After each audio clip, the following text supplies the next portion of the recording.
Bonjour,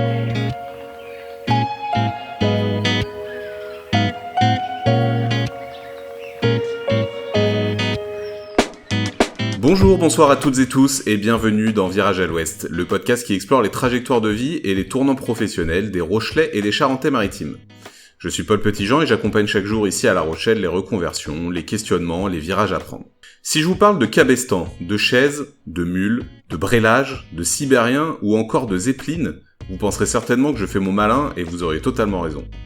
Et si vous vous y connaissez un tant soit peu dans ce domaine, vous penserez que j'ai été sur Google et que j'ai pris des noms de nœuds marins au hasard. Et encore une fois, vous aurez totalement raison. La vérité, c'est que j'essaie de paraître un peu calé devant mon invité, car cette semaine, nous allons aborder un sujet dans lequel je m'y connais pas énormément. Les nœuds.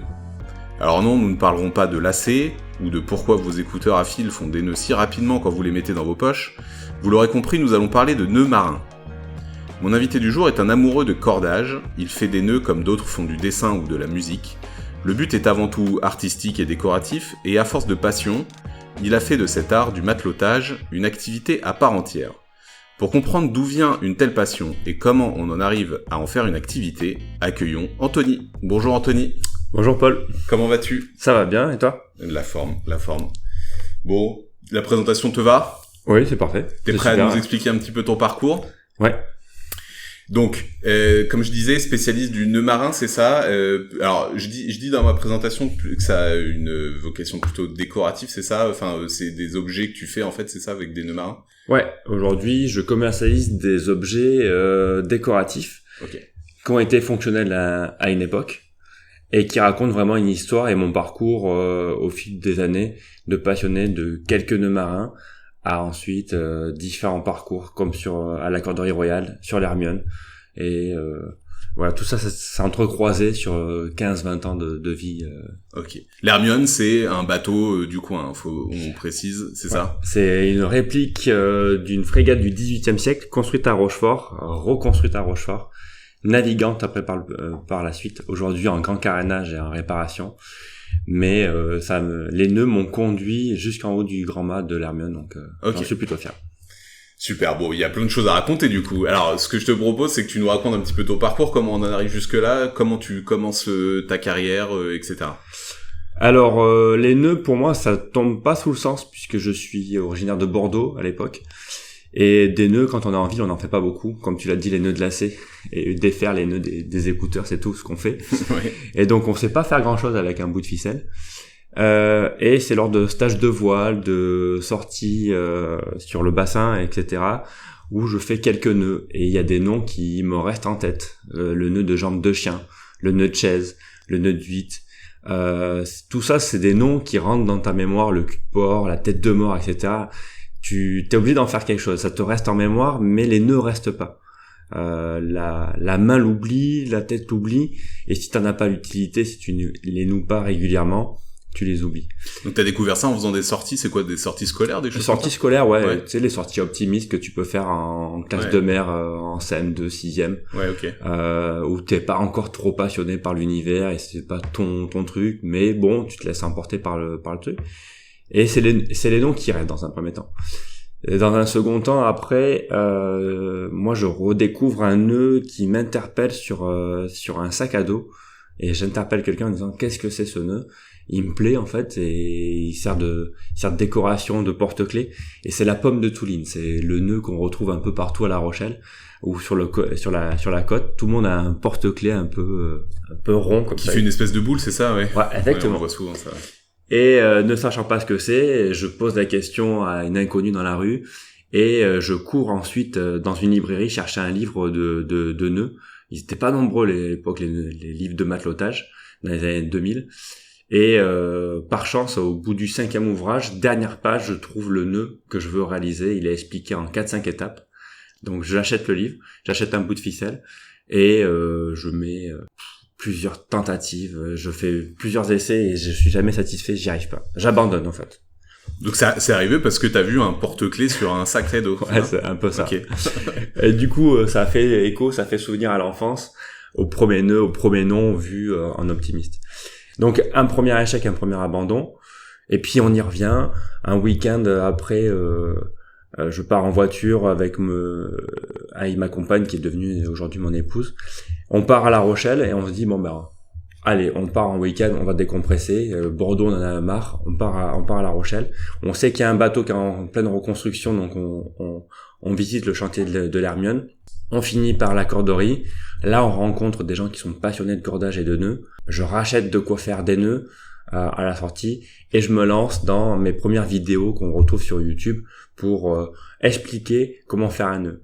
Le problème, c'est que il me faut longtemps pour décrypter à l'époque un nœud sur un livre, en décomposition photo ou schéma, et je me dis ce sera plus simple avec une vidéo, comme si quelqu'un me le montrait. Et tout ce que j'ai appris, je l'ai retransmis en vidéo tout de suite après. Et de fil en aiguille. Alors que t'étais encore débutant dans le domaine, quoi. Ouais. Ok. Et c'est ce qui était intéressant, c'est que je montrais, je devenais expert en vidéo et en nœud en partant de profane. Et ça, c'était vraiment intéressant parce que du coup, j'avais vraiment un discours de débutant pour des débutants et que j'ai gardé tout au long de mes vidéos, même si je me suis amélioré après avec le temps. Mais j'avais envie de transmettre à quelqu'un qui n'y connaissait rien, prendre le temps et la pédagogie comme moi j'avais envie qu'on me l'enseigne. Ok, super. Alors, t'as dit que t'étais originaire de Bordeaux. Est-ce que t'es né dans une famille qui est dans le monde marin ou pas du tout? C'est vraiment un truc qui arrive après. Alors, j'ai pas du tout de marin dans ma famille. En creusant un peu, j'ai appris que j'avais des ancêtres qui avaient navigué sur des grands bateaux au XVIIIe siècle. Okay. Mais après, pas du tout de lien avec la mer, très très peu. Okay. Hormis les vacances et quelques sorties scolaires, comme tu disais, qui sont liées à Bordeaux un peu, avec le bord de mer proche, etc. Est-ce que tu saurais expliquer ce qui t'a attiré dans les nœuds, dans le cordage, etc. Qu'est-ce qui a fait que ça a retenu ton attention autant que ça? Je pense que c'était déjà vouloir réaliser mon objet. J'avais envie de le faire. Ça m'attirait tellement que je me suis dit, faut que je sois capable de le faire. Et la persévérance après. Et puis quand on met le pied dedans et les mains dans le cordage, on se rend compte qu'il y a un nœud qui en conduit à un autre et à un autre et à un autre. Et puis quand on achète un bouquin avec 50 nœuds, au final on fait les 50 nœuds. Et du coup on fait 50 vidéos, on monte.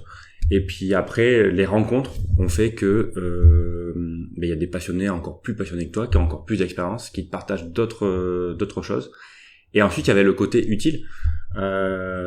La corderie m'a conduit ensuite sur l'Hermione en me disant écoute, il y a un bateau qui est à côté, il y a des marins, le mieux ça sera de savoir à quoi servent ces nœuds en cas concret. Pour moi, le nœud de chaise, il avait juste un joli nom, c'était une boucle et je savais pas à quoi il servait. C'est en rencontrant des marins qui me disent là je confie ma vie à ce nœud, je travaille avec, voilà à quoi il sert. Et de fil en aiguille, ça m'a conduit, une passion m'a conduit à une autre. Alors, juste revenons-en un petit peu au début. Donc, au moment où t'as quel âge à peu près au moment où tu tombes un petit peu dans le monde du cordage? Là où je tombe vraiment, c'est 18-20 ans à peu près. Ok. Et auparavant, tu t'étais orienté vers quoi dans tes études? Est-ce que t'avais une idée de ce que tu voulais faire? Alors moi, au début, ce que je voulais faire, je voulais être kinésithérapeute. Et donc, première année de médecine à Bordeaux, puisque c'est le tronc commun, et il faut passer la première année pour ensuite rentrer dans les écoles de kinésithérapie. Et là, j'ai pas les bagages suffisants pour réussir ma première année. Le par cœur, c'est pas mon fort. Faut que je comprenne d'abord la logique, et c'est ce qui me fait progresser plus ou moins vite sur les nœuds. Si je les comprends, je les assimile et je les retranscris, et je peux les améliorer. Mais si j'ai pas compris, je peux pas apprendre par cœur quelque chose. Ok, sinon, donc tu fais la première année et tu vas pas plus loin ou... Je vais pas plus loin. Après, je me réoriente vers des concours d'infirmiers. Je me dis, je vais rester dans le tronc. Et pareil, c'est sur concours. La vie me rattrape. Il faut que je paye mon loyer. Il faut que j'avance dans la vie parce qu'il y a personne qui m'aide.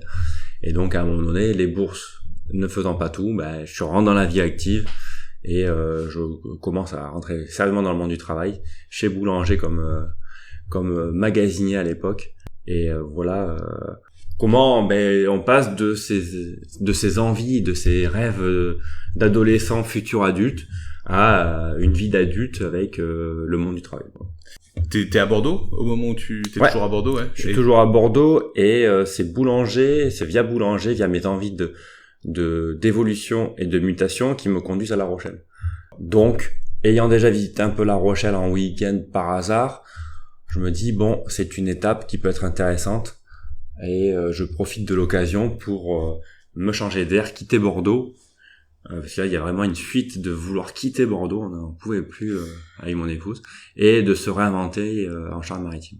Et là, t'es encore chez Boulanger, hein, il me semble. Que, ouais. Là, même encore aujourd'hui, je suis encore chez Boulanger. C'est important de dire qu'aujourd'hui, donc tu as ton métier, tu travailles chez Boulanger, et qu'en fait, cette activité cordage, etc., c'est vraiment ta passion à côté, quoi, c'est ça? C'est ça, c'est une passion qui est devenue de l'auto-entreprise et qui me conduit vers le statut d'artisan. Quand est-ce que tu t'es lancé, oui, si, quand est-ce que tu as créé ton auto-entreprise finalement dans le monde du cordage? Alors moi je crée la micro-entreprise, alors on me professionnalise entre guillemets au cordage et aux nœuds, puis j'ai toujours fait des nœuds par passion et surtout par souhait de transmission avec les vidéos YouTube. Donc je me suis entre guillemets professionnalisé sur YouTube avec des contenus de plus en plus riches, puisque mon parcours chez Boulanger a changé de magasinier à vendeur. Et donc en fait, le soir quand j'enregistrais mes vidéos, ça m'entraînait à parler, à avoir une élocution, à m'adresser à quelqu'un, alors qu'avant j'étais un peu plus sur la réserve et en réserve de magasin, donc j'avais pas cette habitude de parler. Donc les vidéos et la vente se sont croisées et se sont complétées. Donc c'est comme je te disais tout à l'heure en off, il y a des vases communicants des fois dans la vie, et c'est l'un qui a permis à l'autre de sortir du lot.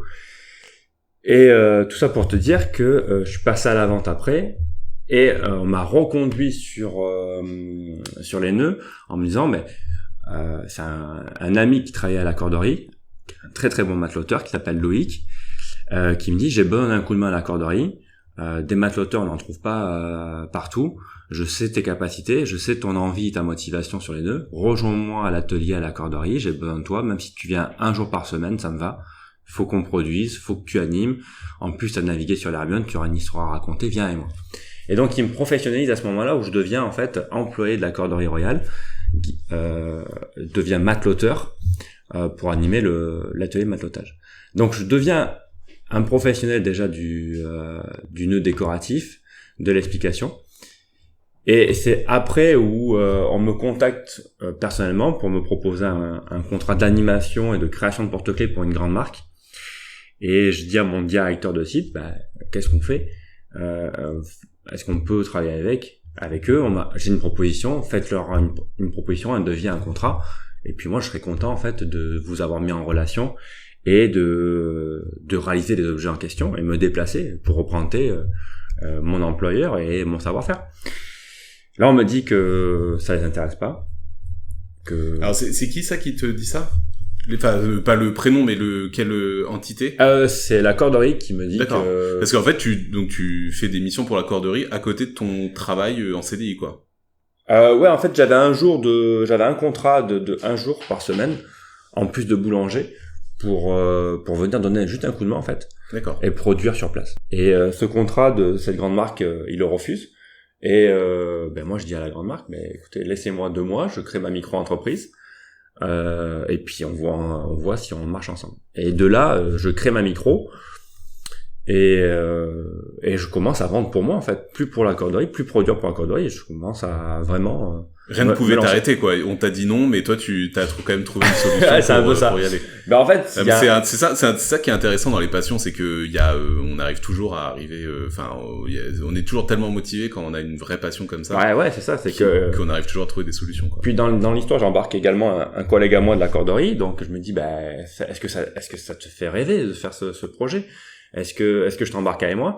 Donc il me dit ouais, carrément, on y va, on fonce.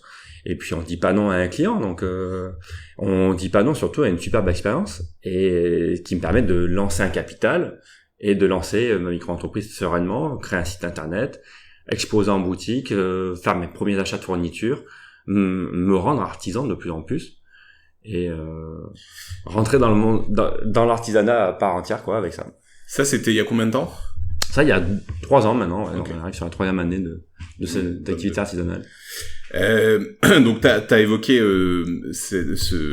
comment on peut appeler ça, ton travail à côté de ton CDI quoi, avec la corderie. T'as aussi parlé de l'Hermione. Alors est-ce que tu peux nous en dire un petit peu plus? T'as fait quoi sur l'Hermione? L'Hermione, ce qui était vraiment intéressant, c'est que moi j'arrive à Rochefort après ma mutation. Donc j'ai besoin d'un peu de lien social et de découvrir un peu les environs.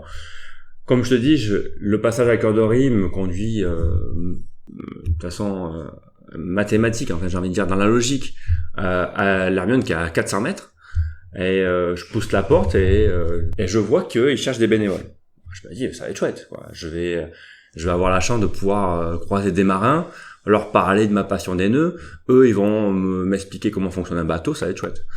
Et donc, je rentre comme bénévole. Les premières tâches, c'est aller aider le charpentier en fond de cale, aspirer ses copeaux de bois, faire des petits travaux de maintenance et d'entretien, le parcours visiteur, etc. Et puis ensuite, il y a la volonté de l'association de former des marins, de former des gabiers, comme on appelle sur l'Hermione, pour pouvoir, quand elle va être navigante, la manœuvrer, etc.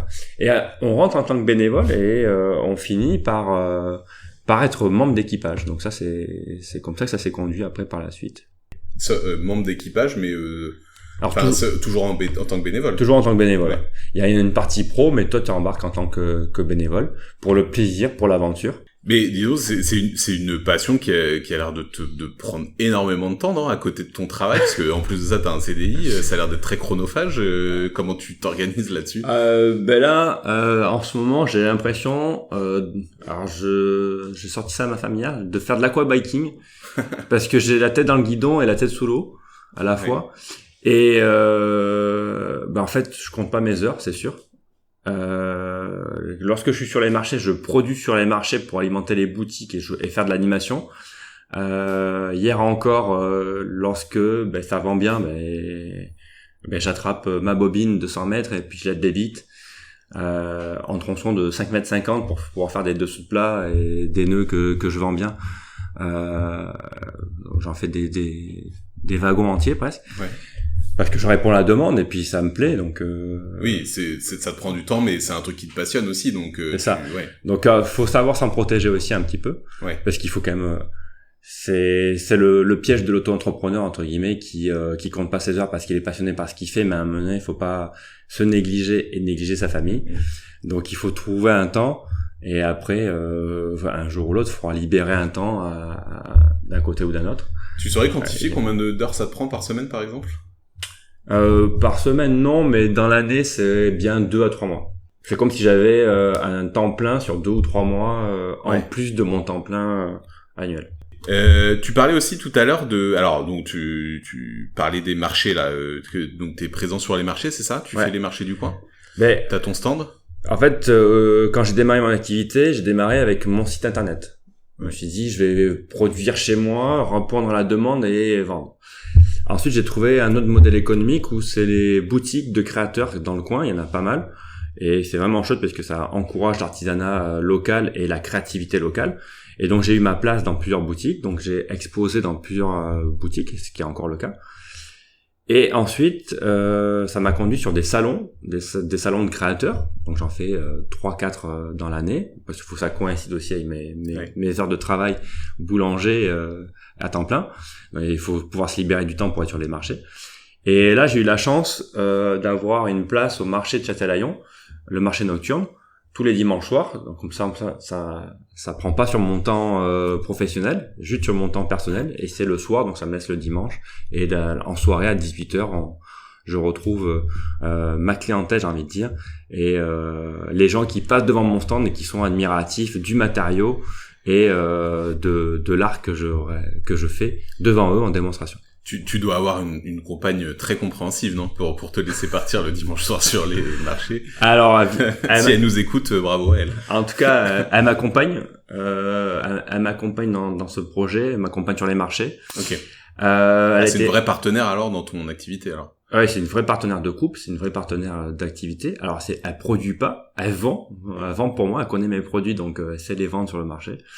Très compréhensive aussi parce que quand je suis parti avec l'Hermione, c'est des 1 ou 2 mois d'affilée des fois, parce que et puis il faut prendre du temps perso, c'est du temps de vacances ou du sans solde, des choses comme ça. Donc il faut pouvoir assumer tout ça, assumer l'absence. Et non, c'est une vraie partenaire après sur ça. Effectivement. Tu parlais aussi tout à l'heure donc de vidéos, donc t'as une chaîne YouTube. Oui. Sur laquelle on peut retrouver quoi comme contenu? Tu t'expliques un petit peu comment Ouais, alors j'ai 3 types de contenus. J'ai contenu de navigation à bord de l'Hermione, où là je documente en vidéo mon voyage. Donc dès que je peux, j'ai une petite GoPro qui est sur moi et qui me suit un peu partout, où j'ai envie de dire aux gens voilà ce qu'on vit, voilà ce que j'ai vécu. Il y a des vidéos ensuite de matelotage. Donc de l'art de faire des nœuds, un tuto en 10, 15, 20 minutes pour expliquer comment faire un nœud ou une série de nœuds. Parce que alors juste pour expliquer, matelotage c'est donc le mot pour l'art de faire des nœuds, c'est ça? Exactement. Le matelotage c'est l'art du matelot, par extension devenu matelotage, et le matelot fait des nœuds comme je disais pour le bateau et pour après les côtés décoratifs. Le matelot quand il s'ennuie à bord, quand il n'y a pas de vent sur le pont, il fait quelque chose toujours de ses doigts. Okay. Et quand c'est pas utile, c'est décoratif. Et l'Hermione, du coup, t'y vas encore ou l'Hermione, j'irais bien volontiers, mais là, elle est à Bayonne maintenant, donc ça fait très loin. Ça poserait des jours pour y aller, pour revenir. Donc là, je suis pas le bénévole le plus actif actuellement. Quand elle sera de retour à Rochefort, je sais que j'y serai 1 fois par semaine. Puisque je veux être à son chevet, je veux être près d'elle. Parce qu'aujourd'hui, c'est devenu une compagne de vie, presque, on va dire.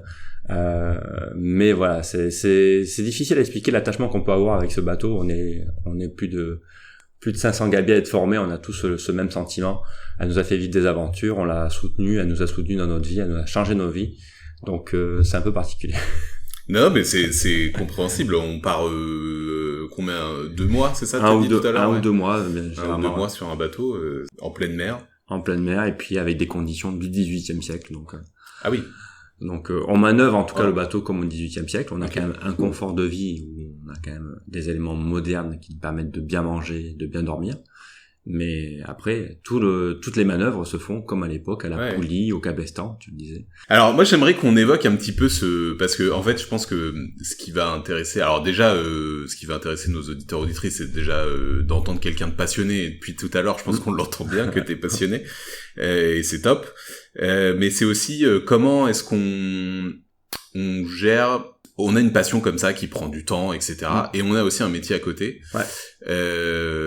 Est-ce que ça fait pas beaucoup? Est-ce que ça fait pas trop? Et comment on gère un petit peu les deux, quoi, en même temps? J'ai envie de dire que déjà, toutes les passions te nourrissent. C'est quelque chose qui te fait lever le matin. C'est pas toujours ton métier. À moins que ton métier soit ta passion. Et j'ai même appris lors de ces expériences que ta passion ne peut pas toujours devenir ton métier en fait. Parce que quand tu commences à passer le pas du métier, faut que tu sois rentable, faut que tout ce que tu fasses t'apporte financièrement, etc.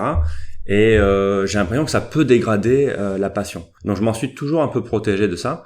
Pour ça que quand on m'a proposé de faire des nœuds à temps plein à la corderie, je dis 1 jour par semaine, moi ça me va, voire 2. Je peux m'arranger avec Boulanger pour être dispo sur les 2 tableaux, mais sur l'un ou sur l'autre, je sais très bien qu'à un moment donné, je vais me lasser, on va m'imposer des choses, et c'est le monde du travail qui est comme ça. Et je pense que je m'en serais protégé à un moment donné. Mais aujourd'hui, mon artisanat, ma passion me stimule dans le sens où je suis fier de vendre mes produits et de défendre mon art. J'en suis fier. Et c'est quelque chose que je rapporte à Boulanger auprès de mes collègues. Ils m'appellent tous le gabier, ils savent que j'ai navigué, ils savent quelles sont les valeurs que m'a transmises mes passions et mes expériences. Et comme je te disais tout à l'heure, si je fais pas de vidéo YouTube dans mon coin, j'aurais jamais osé devenir vendeur chez Boulanger après avoir été magasinier. Et en étant vendeur, je me suis affirmé en tant que vendeur sur les marchés après. Donc tout ça s'est mélangé, et aujourd'hui je trouve un équilibre puisque les deux se conjuguent à peu près comme je veux, même s'il y en a un qui prend sur mon temps perso. et je suis pas prêt aujourd'hui à réduire chez Boulanger pour pouvoir avancer sur l'artisanat. Ça viendra peut-être un jour, mais aujourd'hui c'est comme ça que ça match. Et quand il y a quelque chose qui m'agace un peu dans mon métier, je sais que j'ai un temps pour moi après pour ma passion, et même si c'est de la fatigue, c'est de la fierté, c'est du bonheur, donc ça ramène un équilibre après dans mon lieu professionnel. T'as un petit peu peur de te faire dévorer par ta passion, c'est ça? C'est pour ça que t'en fais il y a cette peur là, effectivement, de me dire allez, je lâche tout et je fais que ma passion. Je suis pas sûr qu'elle puisse me rémunérer correctement. Tu sais, il y a cette peur de sortir de sa zone de confort. Et tout au long de ma vie, je suis toujours dans une zone de confort parce qu'il faut que j'assure pour mon foyer. Mais j'aime me challenger. Je pars un mois en mer sur l'Hermione. On sait pas ce qui va y arriver, mais j'y vais. À un moment donné, j'ai fait un retour de navigation justement. Je me suis dit la vente, je peux pas m'enfermer dans mon magasin. J'ai passé un mois en pleine mer. Là, m'enfermer dans un magasin, je peux pas. J'ai fait un sans solde. Et je suis parti partir en voilerie. Je me suis dit j'aime la voile. On va voir ce que c'est de fabriquer des voiles. Et tu vois, je me suis mis un peu en danger en me disant avec mon employeur, je te mets un sans solde, je sais pas si je reviendrai ou pas, et ça. Je vais me challenger à aller faire des nœuds à la corderie. Et aujourd'hui, je me challenge à faire les marchés et à vendre mes produits en direct. Voilà. Enfin, il y a toujours un moment donné où, dans quelques temps, peut-être cette activité-là, elle me challengera plus assez, elle me sortira pas assez. J'utilise ma zone de confort pour faire parfois des excursions, tu vois. Je sors et je reviens, mais toujours avec une envie de me dépasser.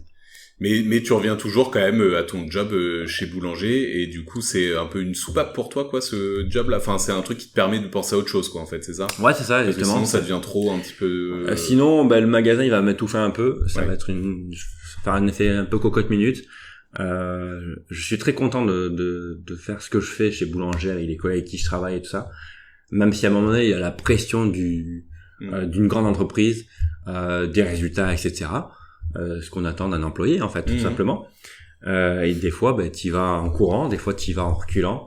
Ça dépend de ta motivation, ça dépend de tes envies, ça dépend de ta relation, des fois, que tu peux avoir avec tes collègues, l'encadrement, tes clientèles aussi.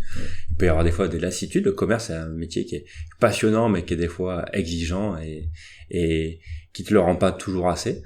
Mais ma soupape aujourd'hui, c'est le matelotage, c'est faire ce que j'aime, en fait, et comme tout un chacun, je pense.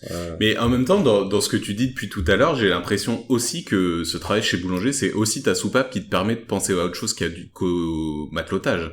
Parce que de ce que je comprends depuis tout à l'heure, c'est que c'est quand même une passion qui est assez dévorante et qui te prend beaucoup de ton temps de cerveau, de ton temps tout court même. Et du coup, avoir ce job-là, est-ce que c'est pas aussi une soupape pour penser à autre chose que à ta passion? Oui, sans doute. C'est un moment où, comme tu dis, peut-être quand je suis chez Boulanger, je me libère de ces pressions de réussite, d'artisanal. Du côté créatif aussi, tu t'en détaches. Même si tu travailles toujours ton côté créatif sans t'en rendre compte, en fait.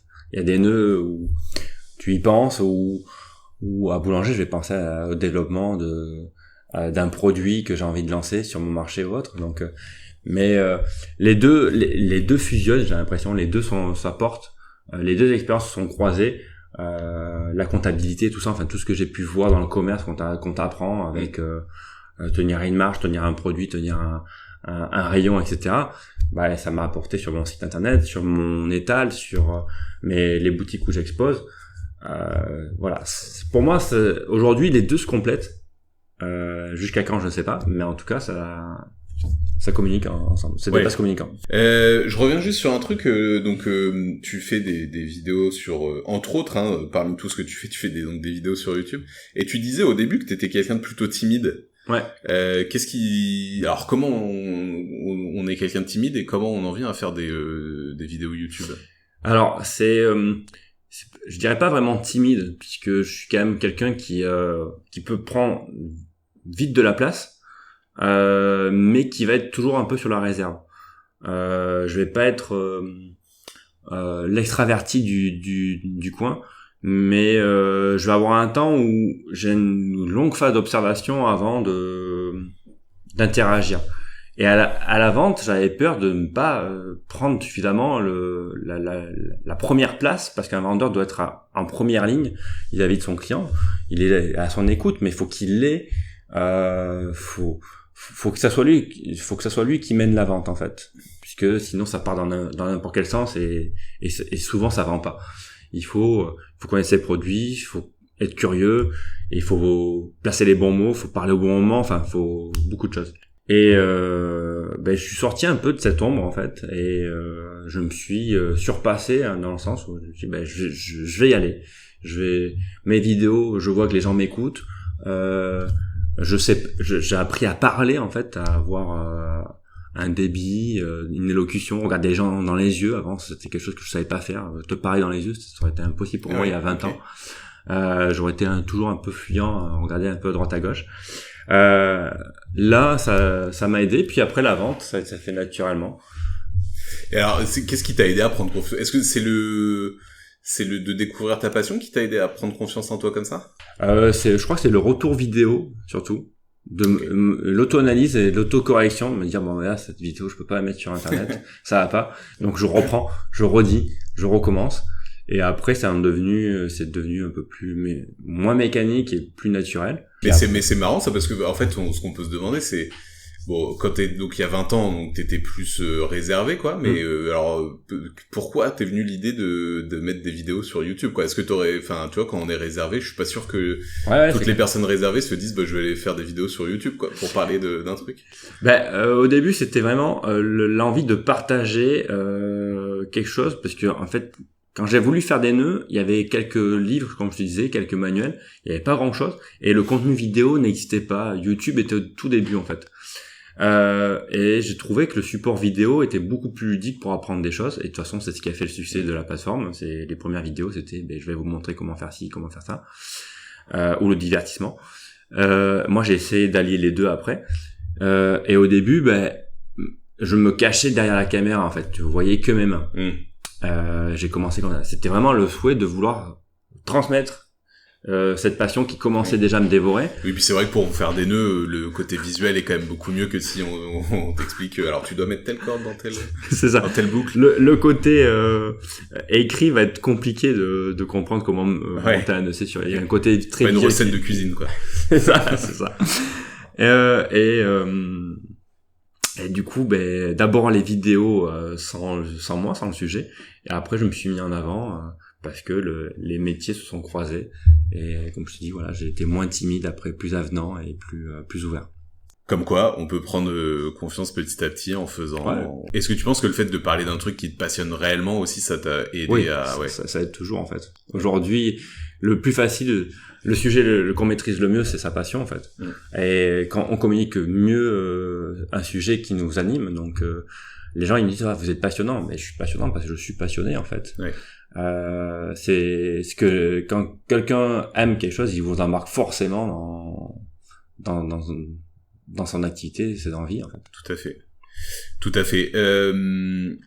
Et aujourd'hui, justement, cette passion, en faire un métier, alors tu en as déjà parlé un petit peu tout à l'heure, mais en faire un métier, non, ce serait pas du tout... alors, s'il y a des gens de chez Boulanger qui nous écoutent, je pousse pas du tout Anthony à la démission, hein, vous inquiétez pas. J'essaie juste de comprendre, voilà, est-ce que c'est une activité vraiment que tu pourrais faire à temps plein aujourd'hui, ou tu veux éviter justement pour pas... Ouais, moi j'ai peur que l'activité à temps plein, ensuite, elle me donne plus envie de le faire en fait. Ouais. Là, je vois, tu vois, je suis dans la grosse période d'été et je cours après mon stock, donc je suis en flux tendu. Et quand on te dit faut livrer tant, et que toi tu te dis aujourd'hui c'était ma journée off et que tu as envie de te reposer ou faire une activité en famille, et tu dis je remets ma casquette d'entrepreneur, je vais passer la demi-journée ou la journée à produire parce que c'est urgent, parce que sinon il y a pas de chiffre, etc. Tu vois, ça devient un stress que tu acceptes, mais ça devient un stress déjà. Donc je pense que pour mieux appréhender l'année prochaine, je vais produire davantage cet hiver, et je vais organiser ma trésorerie, mon stock sur l'hiver pour lisser un peu et avoir un été plus cool l'année prochaine. Et ça, c'est juste une histoire d'organisation et de professionnalisation encore, hein, parce qu'il faut que tu apprennes. Mais après, en faire tous les jours, Peut-être sur un autre support. Je sais qu'aujourd'hui j'anime des ateliers. J'apprends aux gens à faire des nœuds et à les embarquer dans ma passion le temps d'un atelier qui dure 2 heures. Et ça j'aime bien parce que on est posé, on a un discours, on est sur un temps. Il y a de la transmission, ça revient sur mes premières valeurs du matelotage, transmettre plutôt que vendre entre guillemets. Et donc là je m'y retrouve peut-être un petit peu plus, c'est peut-être plus ça qui me brancherait. Ouais. Mais alors là, si on résume donc, vidéo sur YouTube, atelier matelotage, des stands sur les marchés, qu'est-ce que tu disais Production. La vente de produits sur ton site internet. Ça fait beaucoup d'activités. Il y a d'autres trucs là où j'oublie des choses. L'Hermione, enfin bon, elle est pas là en ce moment. Là, mais c'est en off, ouais, effectivement. Tu t'es encore à la corderie ou pas du tout? Non, là j'y suis plus. Mais dès que j'ai lancé mon activité après, j'étais plus un candidat intéressant, puisque j'étais un concurrent après du coup, un peu plus comme un concurrent peut-être. Et puis parce que alors juste la corderie, leur fonction c'est de faire quoi? Alors la corderie c'est un musée. C'est rappeler en fait raconter l'histoire de l'arsenal, la fonction de la corderie royale de l'époque, montrer aux gens à faire des nœuds. Et ils ont une petite boutique avec des nœuds. Et ensuite à la fin il y a une boutique effectivement. Et puis la corderie non c'est plus possible parce qu'ils cherchent quelqu'un à temps plein, ce qui est normal. Plutôt que quelqu'un comme moi qui va faire 1 ou 2 jours par semaine, qui sont des contrats qui rendent service mais qui sont peut-être pas assez présents. Donc le choix du candidat, je réponds pas au choix. Et puis quand il y a quelques années, ils m'ont dit est-ce que tu veux venir à temps plein chez nous? J'ai dit écoutez, moi mon contrat chez Boulanger, il est plus intéressant. Et il y avait cette envie de me dire faut quand même que je me protège de ma passion parce que si elle me dévore de trop, il y avait une barrière à mettre, c'est sûr. Et donc, alors, on en était, oui, sur les différentes... Je t'ai coupé, je suis désolé, je voulais juste préciser ce que c'était la corderie, parce qu'on en parle depuis tout à l'heure, puis je me suis rendu compte qu'on n'a pas précisé ce que c'était. Oui, donc vidéo, marché, la boutique internet, les ateliers. Ouais. Il y a d'autres choses que tu fais aujourd'hui? Non, après, il y a plus assez d'heures dans une journée pour faire tout ça. Donc, à un moment donné, je suis un peu limité. Il y aura un projet de livre avec une maison d'édition pour faire un livre de nœuds. Je vais être très fier sur la fin d'année. Ça va être un projet qui va se concrétiser en fin d'année pour printemps 2026. Donc ça c'est pareil, ça va être un gros sujet parce qu'il va falloir travailler avec un illustrateur. Il va falloir que je sois garant du savoir que je veux transmettre et de toutes les petites coquilles qu'il peut y avoir dans un livre et notamment des livres illustrés puisque bien souvent on le voit même sur des tatouages où nous en tant que mateloteur on voit des tatouages, des nœuds qui ne nouent pas parce que on n'a pas respecté le cheminement du nœud. Donc ça faut faire très attention. Alors des nœuds qui ne nouent pas, c'est-à-dire si tu c'est-à-dire que l'entrelacement du cordage ça redevient une corde si on tire. Voilà, si on tire dessus, ça ferait pas le nœud voulu. Donc quand on voit des nœuds de 8 par exemple qui ne sont pas noués correctement dessus et que le tatoueur a fait dessus. Et toi, t'arrives à dire avec une image si ça va nouer ou pas, quoi. Avec une image, aujourd'hui, il faut être capable de savoir s'il y a un passage qui est pas bon ou pas. Ok. Donc ça, oui. Donc effectivement, si l'illustrateur se trompe, voilà, faut que je le surveille entre guillemets. Et puis il faut qu'après je surveille mes textes et les explications parce que. Donc c'est un livre qui va parler, qui va expliquer chaque nœud, en quoi. Ça va être un livre d'une centaine de nœuds. Leur fonction et le cas pratique dans la vie de tous les jours, quoi. Donc ça va être sur certains nœuds marins, ça va être pas évident de trouver une utilisation pratique au quotidien.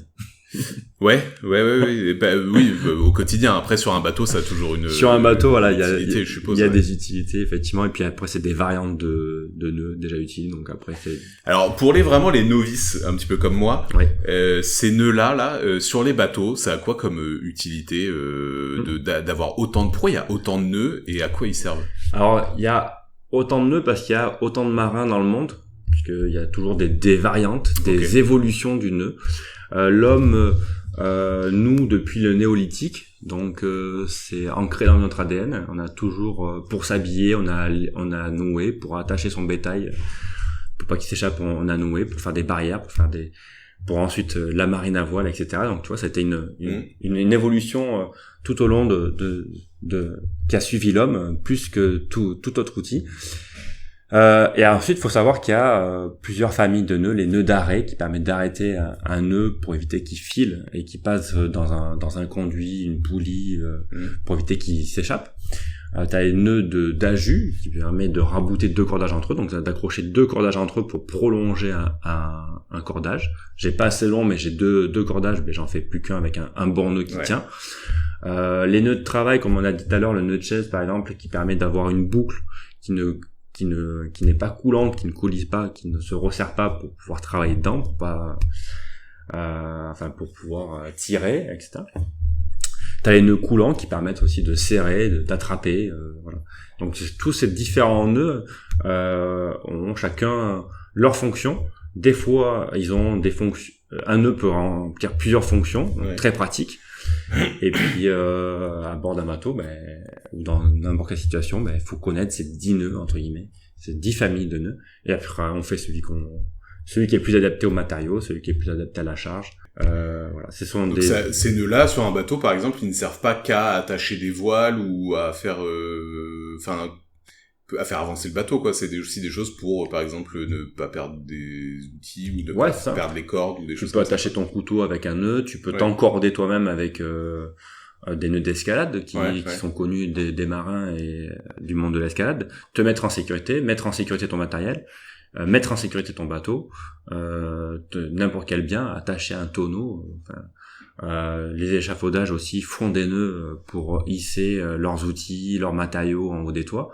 Dans la prolongation, les marins ont été les premiers à animer les théâtres aussi. C'est tout un jeu de poulies et de rideaux et de décors qui sont actionnés par des poulies. Donc les premiers machinistes dans le théâtre et le cinéma étaient des marins, parce qu'ils avaient cette connaissance du cordage et des renvois de poulies, de manœuvres, etc. Donc les nœuds marins ont des applications hors mer, quoi. Enfin, hors applications partout en fait. Ouais, ok. Et un nœud marin peut être connu dans le monde fermier par exemple ou en montagne et avoir d'autres noms en fait, des noms qui vont être Ouais, les nœuds que font les alpinistes et tout ça, c'est des nœuds qui viennent de nœuds marins ou alors je pense que c'est 2 univers qui se complètent, puisqu'ils ont les mêmes contraintes de temps en temps, donc ils se complètent. Par exemple, le nœud de huître qui est un nœud d'arrêt, quand on connaît à bord d'un bateau, en montagne, ça s'appelle le nœud de Savoie en France, que les montagnards, l'utilisent pour s'encorder, se sécuriser, et du coup, il prend le nom de nœud de Savoie. Donc c'est assez marrant de se rendre compte qu'un même nœud, en fonction de là où il est utilisé et pourquoi il est utilisé, peut avoir un nom différent. Qu'est-ce qu'on peut retenir finalement de tout ce parcours-là ? Moi, il y a un truc qui me vient à l'esprit, c'est quand on a une passion, alors tu me diras, mais quand on a une passion dévorante comme ça, comment est-ce que on gère son temps professionnel, son temps dédié à sa passion, son temps perso. Libre aussi, ouais. Qu'est-ce que tu conseillerais, toi, comme ça, là, à quelqu'un qui a une passion dévorante comme toi, qui a un métier, qui ne veut pas forcément faire de son métier sa passion, faire de sa passion son métier. Qu'est-ce que tu conseillerais, toi, aux gens qui sont dans ce cas-là ? Déjà, faut savoir articuler son temps. En fait, là, depuis tout à l'heure, tu parles du temps, et le temps, c'est ce qu'on a de plus précieux. C'est ce qu'on ne peut pas acheter. Et ce qu'on peut pas rattraper. En fait, le temps que je ne passe pas avec mon fils, le temps que je ne passe pas avec mon épouse ou à me reposer, il est perdu. Donc, il faut savoir articuler tout ça. Aujourd'hui, je suis obligé d'aller à temps plein chez Boulanger pour pouvoir me nourrir et subvenir à tous mes besoins. Donc, ce temps-là, je l'offre et je le donne à Boulanger, on va dire, à mon entreprise principale. Et puis ensuite, sur mon temps libre, sur les 2 tiers qui nous restent, on va dire à peu près, si j'enlève le temps de sommeil, tu peux alimenter ta passion. Alors soit ça peut être une passion qui t'anime, qui te divertit, soit c'est une passion comme moi qui peut te rémunérer. Mais il faut savoir en fait aussi se rétribuer financièrement ses réussites.